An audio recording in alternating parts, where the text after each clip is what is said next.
All right, guys, welcome back to the White Belt Bible. Today, we're going to work on some turtle position submissions, and maybe we'll even talk a little bit about maintaining control in the turtle position. I made the Ezekiel video, and someone on that video asked, can I do the Ezekiel from turtle? My response was, yeah, I'm sure you can. I'm not sure if I've ever really done it, but you could do it from the back. You should be able to do it from the turtle. Maybe I'll play with that a little bit today. But it gave me the idea. You want options from the turtle? Let me give you a whole bunch of options from the turtle. This right here is the turtle position. Basically, he's covering up. His knees are up. His elbows are down. Knees and elbows connected. He's trying to block me out.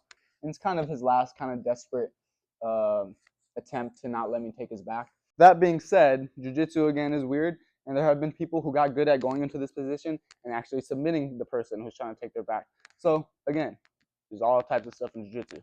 One of the mistakes that I see almost everybody make is they go way too high. The reason for this is when you're taught to take the back, you're taught to go to the seatbelt position. So what happens is people, they see the back and they dive for that seatbelt position. And then what ends up happening is they go way too high and either get shaken off and they end up going this way. We don't want to go all high. Instead, I'm going to stay back. I'm going to stay on his hips, right? Wrestlers are real good at this because that's what they do. They stay behind him. I'm going to stay on his hips and I'm going to try to control his hips. What I like to do is I like to use my knees and pinch them around his hips. And this gives me optimal control. And then I grab on his back and eventually, when I have the gi, I can do these types of grips, all types of stuff. No gi, obviously, I need the seatbelt. And then what happens is eventually he moves and I'm able to slip my hooks in and take my time. I don't have to rush to go get my hooks in and to go get that rear mount position. I could take my time with it. The most important thing is control and pressure. Control because I don't want to lose my stuff, and pressure because that's what will make him make mistakes, and that's when I can advance. So again, here you want control and pressure. Let's work on a few chokes. The first choke I'm going to show today is the clock choke. The clock choke was really popular when I was coming up, but these days I haven't been seeing it as much lately. It's pretty simple. It's a pretty simple lapel choke. I'm behind his hips to maintain the control. He's in this turtle position. I stay off to the side, and then my hand that's across his body goes down in between his arm and his leg to get it in front of him. I then grab that lapel on the same side and open it up using it to set my choke hand. I set the choke hand, release that initial grip, and I drop the elbow right beside his hip. Here it'll start to get tight. When I step this leg through, it'll get even more tight. And then if it's not tight enough yet, I'll just continue to walk and it'll get tight enough. Choking. That's the clock choke. It's simple and it's actually very efficient. Open up the flap, make it a lot easier to grab, and then I set my choke hand right into the collar. Now to finish, it's real simple. Drop the elbow right beside his head and his neck in that pocket. Now I'm not going to lean forward when I'm dropping that elbow. I'm actually going to step through with my back leg and sit it out. Now he might start tapping here already, but if he doesn't, then all I do is I keep walking around the mat. Walk, walk, walk. And he will tap or he will nap. There's a lot of other submissions from this position. Some of them are flashy. Some of them look real good, but they're actually still very, very efficient. Now, what I will say is the most efficient ones are probably the less flashy ones. That being said, it's often very good to have 2 or 3 options because then you go for one, he defends it, you switch to the second, he defends it, you switch to the third, he defends it, and then you can switch back to the first one. And you keep cycling through those a few times, and eventually he ain't gonna defend it. So I'll have a few options. So here, the second one I'm gonna show you guys is a real flashy one. This is called the helicopter choke. And it's essentially very similar in the setup and in the grips, but what's gonna be different is the finish. I set up the same grip, same choke hand, And then all I'm going to do is step up, throw that leg around, and just like that. So, same thing for the setup. I'm off to the side, behind his hips, and I sink that same exact grip. Set my choke hand, and then we're ready to go. Now, instead of dropping my elbow and finishing the choke, for the helicopter choke, again, very flashy, I'm going to pop up, boom, bear with me a little bit, my leg's still jacked up, and all I'm going to do is throw this back leg over his head and spin on it just like that, and I'm going to fall that way. And he'll tap just like that. Flashy move to get the competition all riled up, get the crowd going, real fun. But it's actually not that overly complicated. Again, the grips were simple, the setup was simple. All it is jumping that for the choke at the end. Again, it's flashy, it looks good, but it's actually very efficient. Now, what I will say is when you pop up, that does sometimes give your opponent some space. That doesn't mean the pressure is going to be relieved. That doesn't mean that you won't be able to do it.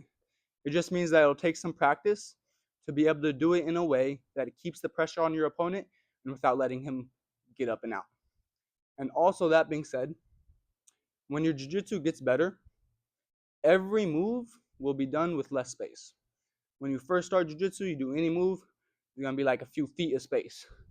Then you get better, you bring those feet down to inches, eventually down to centimeters, eventually down to millimeters, eventually to the point where there's essentially no space between you and your opponent when you're doing the moves. And that's what you want to get to. So the better you get at this, you'll be able to do it with less space between. Now we'll go over one more. And this is the bow and arrow choke. Bow and arrow choke can be done from the rear mount, from the back, but it also is a good option from turtle. It's kind of a rolling bow and arrow because you roll just kind of like the helicopter choke in order to expose him. But yeah, let's go through it. He's in turtle position, and actually, once again, the setup and the grips are going to be exactly the same. This time, however, when I pop up and I throw my leg, I'm not going to throw it all the way over his head. All I'm going to do is throw it into that same pocket where I first dropped that hand to open up the lapel. There, right into that pocket, and as I throw it into that pocket, I'll roll that way.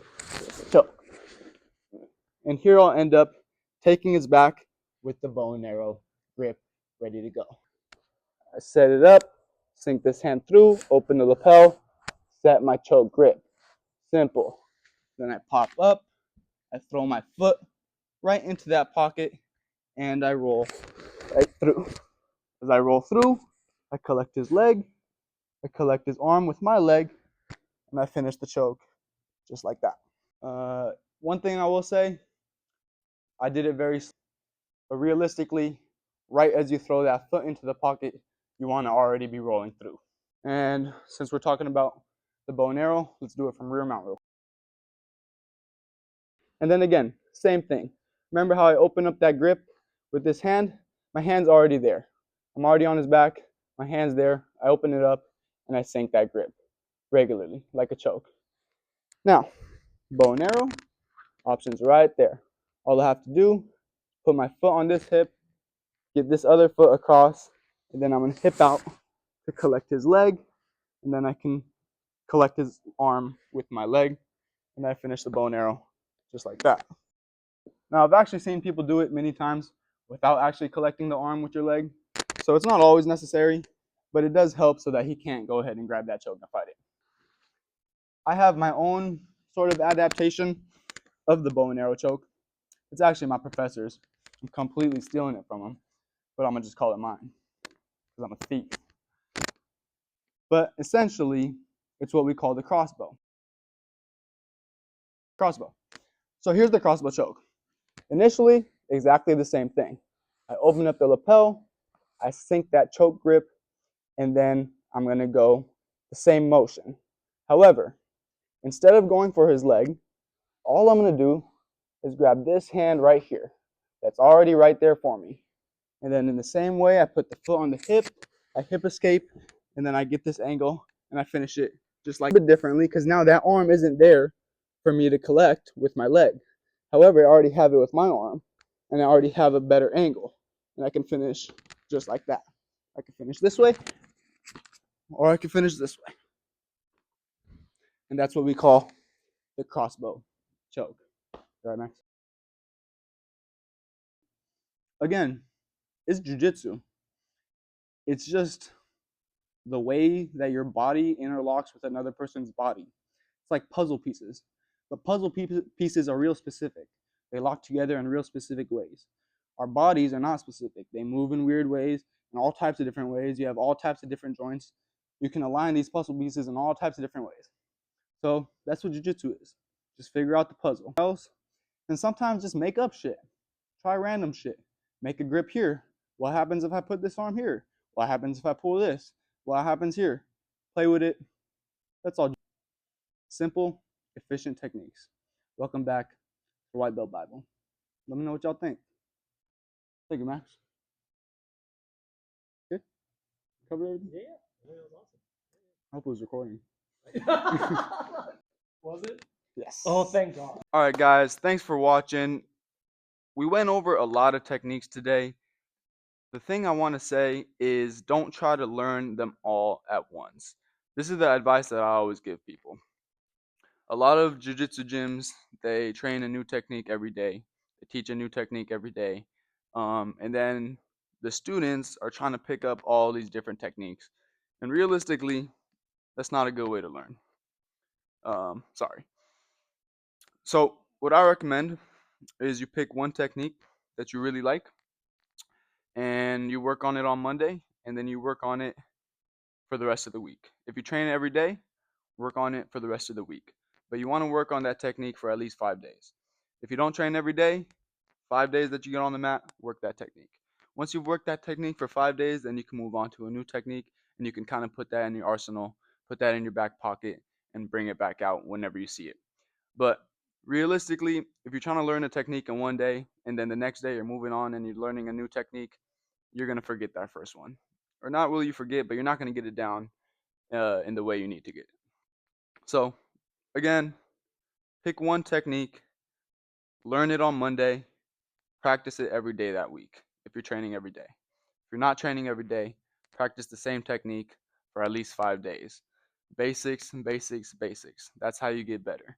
Stop trying to do all types of fancy stuff. Stop trying to learn 1,000 techniques in one sitting. That's not going to help your game. What's going to help your game is to find a technique that works, find a technique that you like, and get really, really good at that technique. And once you got it down, once you really, really got it down, then you should move on to other techniques to add to your arsenal. That's my advice for you today. Welcome back to the White Belt Bible. Thanks for watching. I feel like I didn't explain that well.